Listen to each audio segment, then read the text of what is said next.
Я решил для себя сделать қарор омадам ки ҷавон писарҳо ву хонумҳои ҷавонро даъват намуда либос ва ҳусни миллати тоҷикро намоиш диҳам. Красивый таджикский народ. طراح شناخته‌ای تاجیک خورشید ستارов در بیرون از تاجیکستان نیز معروفیت دارد و از کمترین طراحان است که مدل‌های تاجیک را در روزهای جهانی مد بلند معرفی می‌کند. مد معاصر تاجیک الکی چندین بار در صحنه‌های جهانی نمایش داده شد ولی مدل‌های کسبی ظهور نکردند. خورشید ستارов می‌خواهد این وضعیت را تغییر دهد. Каждая третья девушка, которая смотрит, хочет быть ҳар моделью. духтари сеюм ки инҷо меояд мехоҳад модел бошад, лекин ман бар асоси қадду қомат ва ҳусн ё худ харизма интихоб мекунам. Ростом, внешностью и харизмом подходят.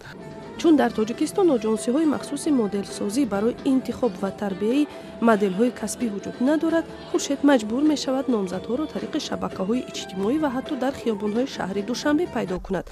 با زرنگار حسینова مدل تاجیک خورشید ستارов تصادفاً واخورد. خورشید زرنگار را برای نمایش کلکسیای لباسهایش به قزاقستان برد و میگوید در انتخابش خطا نکرد. زرنگار به دور نهایی آزمون زیبایی چهره آسیا که به نزدیکی در سئول برگزار می شود راه یافت.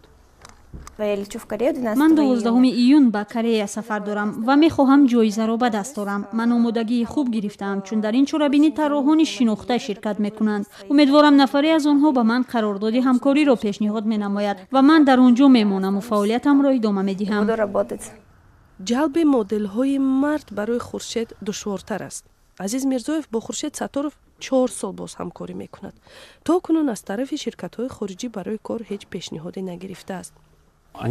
معلوم است که دختران زیبایی بیشتر دارند و دلربایند. برای جوان پسران مشکل تر است. من 4 سال باز در این ساحه کار میبرم و الکی پیشروی دارم. خورشید ستارov میگوید این بعد نیز برای معرفی چهره‌های زیبای تاجیکانه تلاش خواهد کرد ولی به قول او یک نفر در میدان جنگاور بودن نمیتواند. برای آنکه مدل‌های تاجیک را در صحنه‌های جهانی اعتراف کنند باید آژانس‌های کسبی مدل سازی بیشتر تأسیس یابد.